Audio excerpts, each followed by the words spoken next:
Hey everyone, Dr. Jeff Horowitz with Dentists in the Know, and we have an incredibly special guest with us.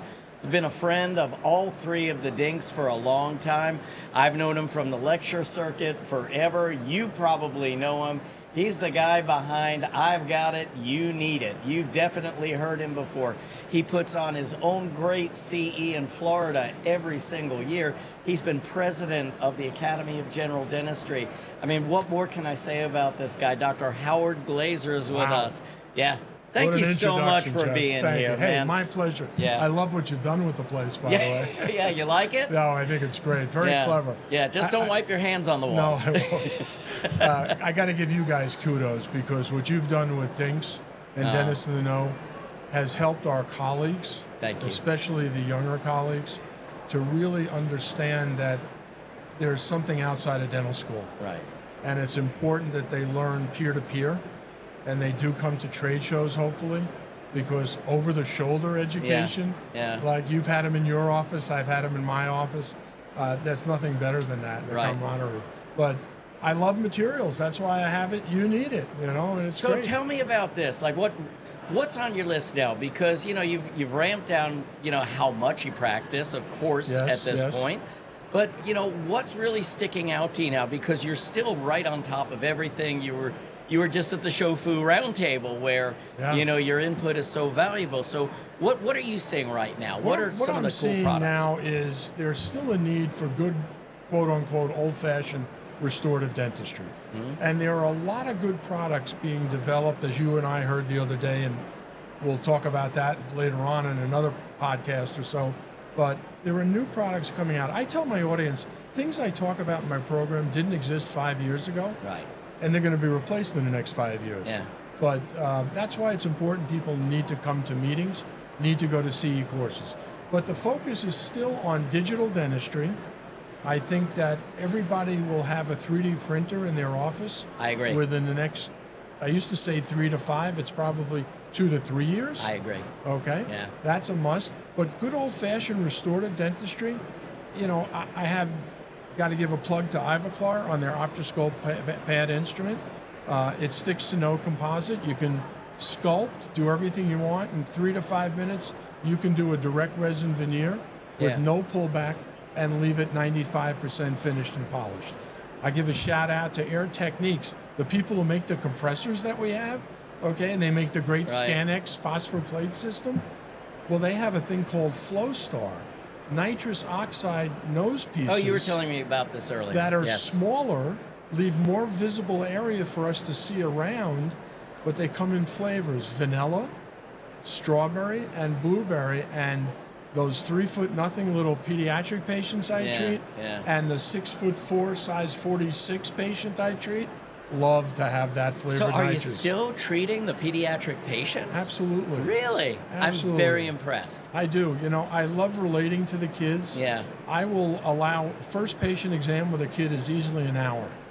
I want to make sure it's a very positive experience because they've got a lifetime of dentistry ahead of them. Mm-hmm. And too many of our older patients had a very bad experience. Absolutely. So if I can make it positive, I dedicate the time to treat those little nothings. So let's shift for a second because, you've been such a powerful voice in education. Thank you. I mean, you've been on the podium for as long as I can remember in dentistry.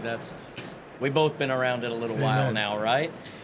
But I think your commitment to groups like the Academy of General Dentistry, where the mission is really to keep dentists, not just coming together for meetings, but to keep them on top of what's going on in the industry. And so with that, you've even created your own meeting. Yes, I have. And I had the privilege of lecturing at that. It was a wonderful meeting. Tell us a little bit about that. So we hold a meeting in Longboat Key, Florida, which is not the Keys, it's Sarasota. Mm-hmm. It's the closest airport is Sarasota Airport. But we are a homey meeting. It's the most non-dental meeting you'll ever go to. We lecture Thursday, Friday, and Saturday. It's an all-inclusive, so continental breakfast, luncheons, lunch and learns, and then feet in the sand by 2:35 guaranteed every day. Love that. And Thursday night there's a putting tournament and a dinner. Friday night's a beach bash barbecue and a dinner and karaoke.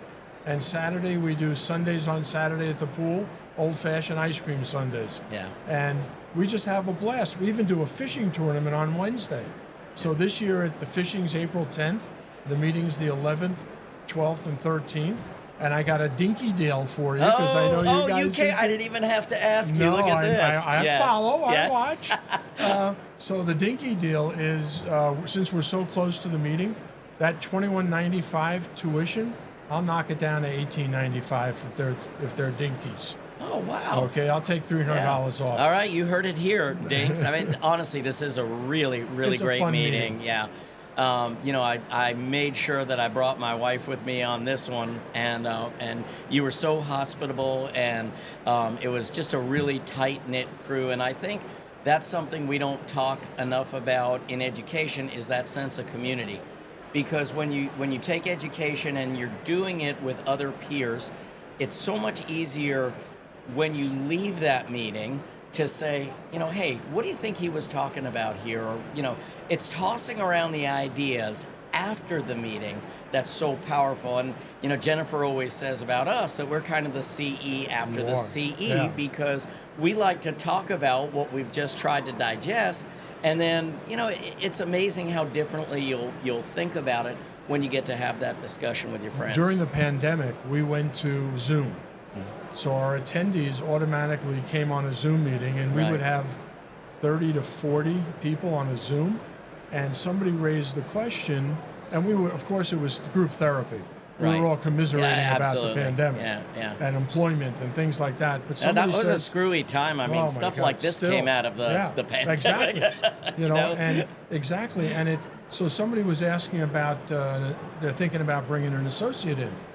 And we threw it out to the group, and before you know it, I was the librarian that gathered employment documents from all the members of our Smiles in the Sun family. We call them Smilers. Yeah. Okay?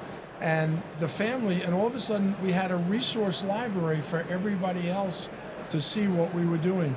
And one thing about our group, like the Dinks, I'm sure, at least I know the three of you are sharers.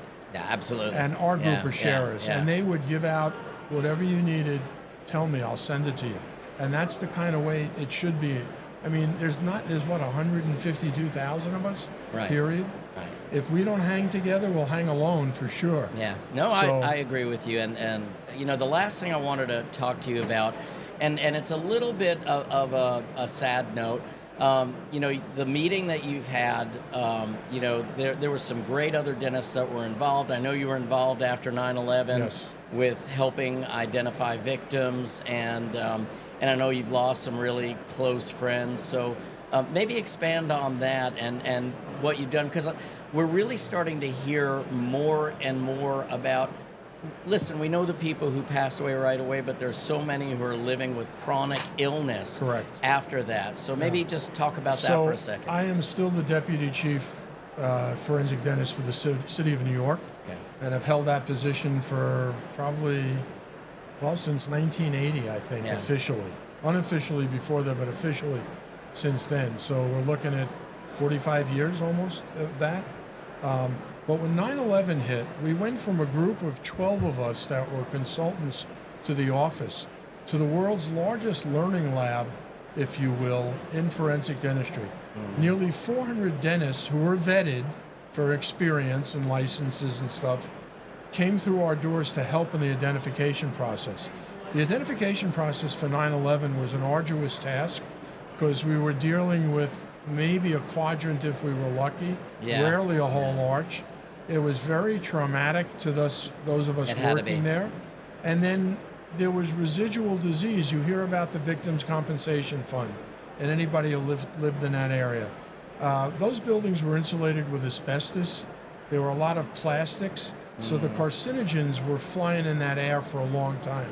And despite what Christy Todd Whitman said about the air being safe to breathe, that was a crock of shit. And so consequently, of our immediate identification family, if you will, we've lost 5 people to cancers that were related to 9/11. Thank God I'm still the control, and I want to be for many years. But that's the hardship that we face. But it was a good day anytime we could identify somebody and return them to their family for Right. some sense of closure. Well, all I can say is thank you for that, but beyond that, thank you for everything you've done for dentistry. You're honestly, you're a mentor to me. You're someone that I've looked up to in the industry for a long time. I know we all have, and I just appreciate you taking a few minutes to speak with us. Jeff, a pleasure Always always. a pleasure. Keep doing the dinky thing. Yeah, we're going to keep trying. All right, everybody. You saw it here, Dr. Howard Glazer. We'll see you soon.